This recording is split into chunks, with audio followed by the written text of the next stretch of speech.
The prison walls. How do you cause people to believe in an imagined order, such as Christianity, democracy, and capitalism? First, you never admit that the order is imagined.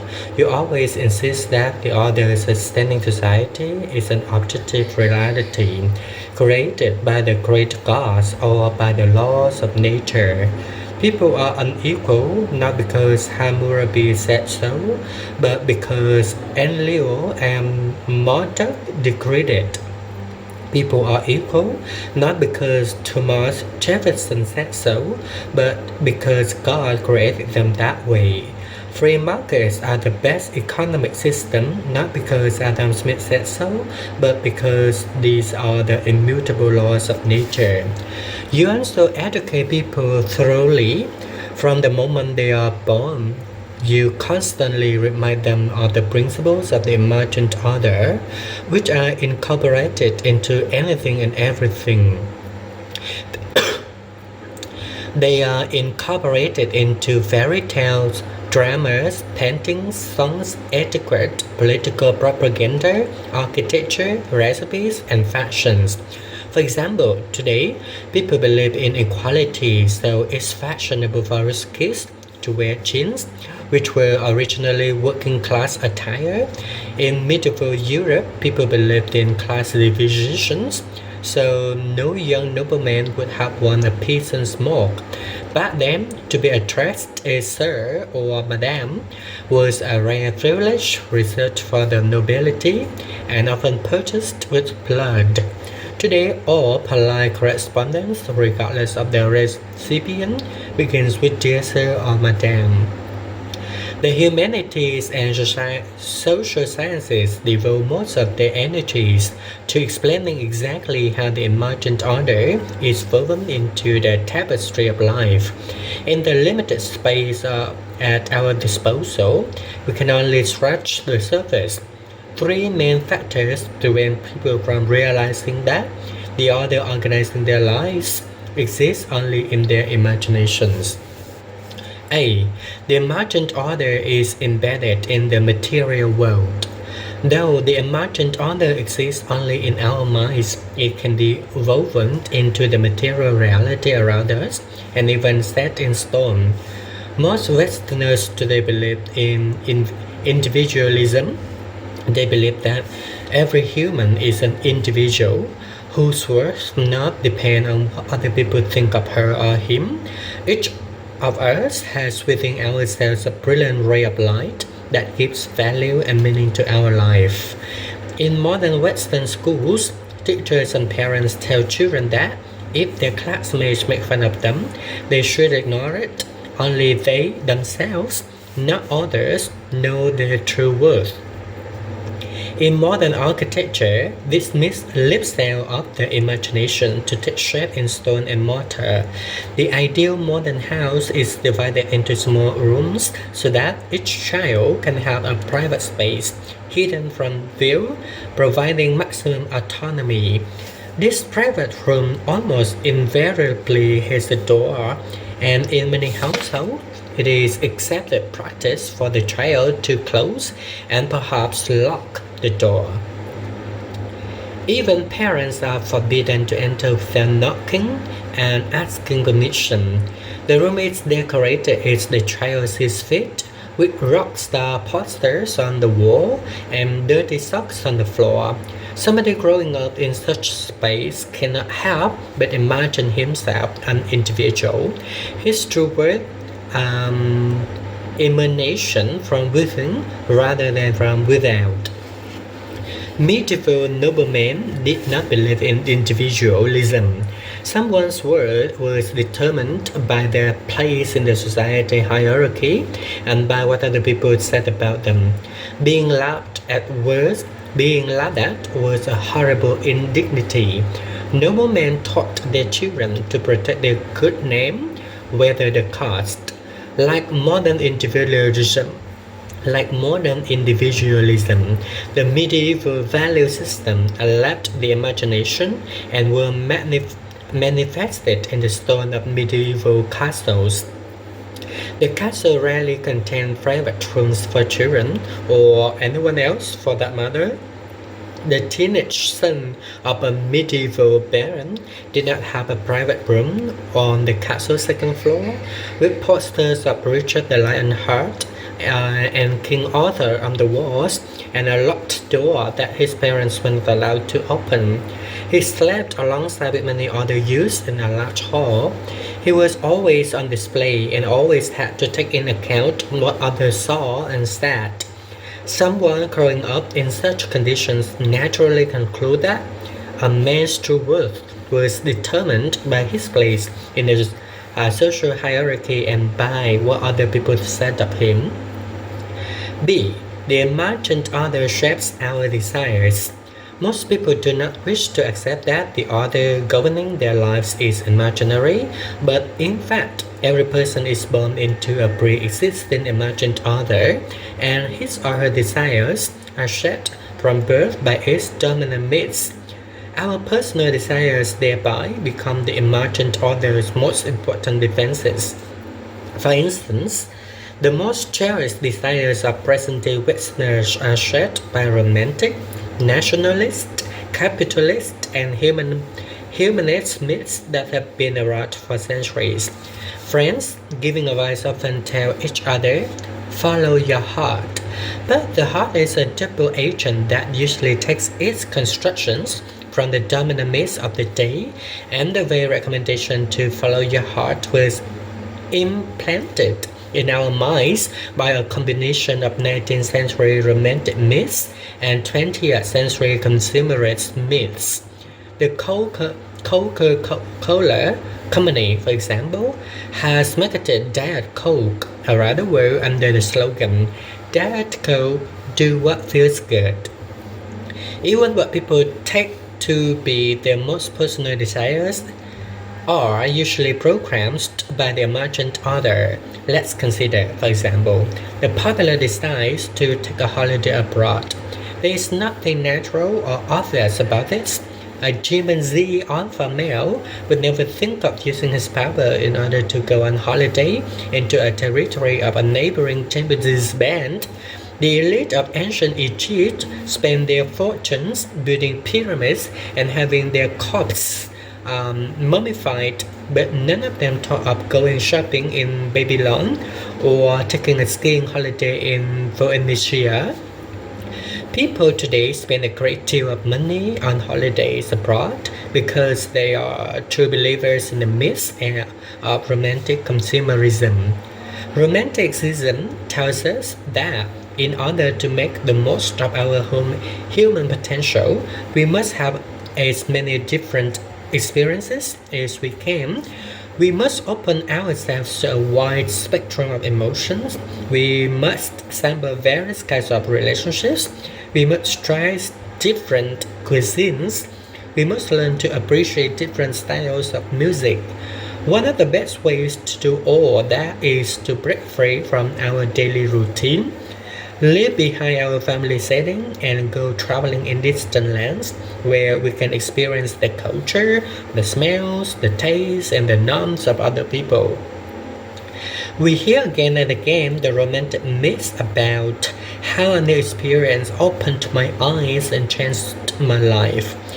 Consumerism tells us that in order to be happy, we must consume as many products and services as possible. If we feel that something is missing or not quite right, then we probably need to buy a product, a car, new clothes, organic food, or a service, housekeeping, relationships therapy, yoga classes. Every television commercial is another little legend about how consuming some product or service will make life better.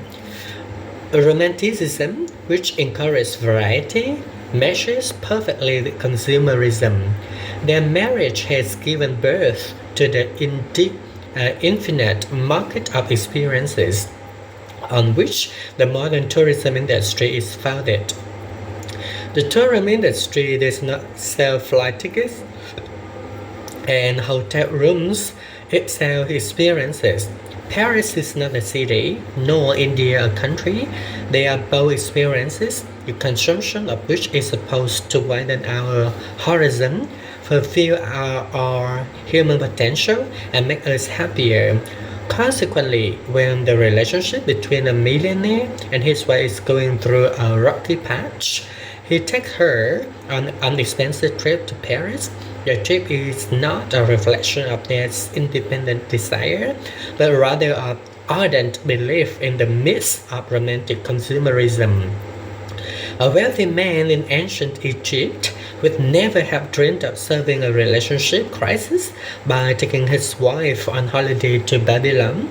Instead, he might have built for her the sumptuous tomb she had always wanted.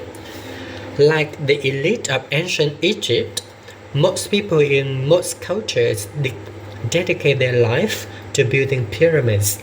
Only the names, shapes, and sizes of these pyramids change from one culture to the other. They may take the form, for example, of a servant cottage with a swimming pool and an evergreen lawn, or a gleaming penthouse with an enviable view. Few question about the myth that caused us to desire a pyramid in the first place. C. The imagined order is intersubjective. Even if by some superhuman effort I succeeded in freeing my personal desires from the grip of the imagined order, I am just one person. In order to change the imagined order, I must convince millions of strangers to cooperate with me. For the imagined order is not a subjective order existing in my own imagination. It's rather an intersubjective order existing in the shared imagination of thousands and millions of people. In order to understand this, we need to understand the differences between objective, subjective, and intersubjective. An objective phenomenon exists independently of human consciousness and human belief. Radioactivity, for example, is not a myth. Radioactive emissions occurred long before people discovered them, and they are dangerous even when people do not believe in them.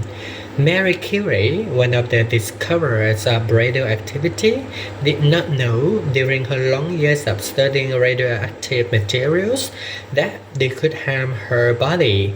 While she did not believe that radioactive could kill her, she nevertheless died of aplastic anemia, a disease caused by overexposure to radioactive material. The subjective is something that exists depending on the consciousness and belief of a single individual. It appears or changes if that particular individual changes his or her belief. Many a child believe in the existence of imaginary friend who is invisible and inaudible to the rest of the world. The imaginary friend exists solely in the child's subjective consciousness, and when the child grows up, ceases to believe in it, the imaginary friend fades away. The intersubjective is something that exists with the communication network, linking the subjective consciousness of many individuals. If a single individual changes his or her belief, or even dies, it is of little importance. However, if most individuals in the network die or change their belief, the intersubjective phenomenon will mutate or disappear. Intersubjective phenomena are neither malevolent frauds nor significant charades. They exist in a different way from physical phenomena, such as radioactivity, but their impact on the world may still be enormous. Many of history's most important drivers are intersubjective: law, money, gods, nations. Fiat, for example, is not the imaginary friend of Peugeot's CEO. The company exists in the shared imagination of millions of people. The CEO believes in the company's existence, because the board of directors also believes in it, as do the company's lawyers, the secretaries in the nearby office, the tellers in the bank, the brokers on the stock exchange, the car dealers from France to Australia. If the CEO alone was suddenly to stop believing the pig's existence, he'd quickly land in the nearest mental hospital, and someone else would occupy his office. Similarly, the dollar, human rights, and the United States of America exist in the shared imagination of billions, and no single individual can threaten their existence. If I alone were to stop believing in the dollar, in human rights, in the United States, it wouldn't much matter. These imagined orders are intersubjective, so in order to change them, we must simultaneously change the consciousness of billions of people, which is not easy.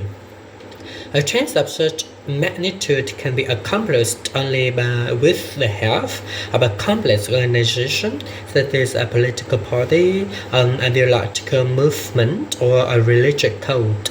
However, in order to establish such complex organizations, it's necessary to convince many strangers to cooperate with one another, and this will happen only if these strangers believe in some shared myths. It follows that in order to change an existing imagined order, we must first believe in an alternative imagined order. In order to dismantle period, for example, we need to imagine something more powerful, such as the French legal system. In order to dismantle the French legal system, we need to imagine something even more powerful, such as the French state. And if we would like to dismantle that too, we have to imagine something yet more powerful. There's no way out of the imagined order. When we break down our prison walls and run towards freedom, we are in fact running into the most spacious exercise yard of a bigger prison.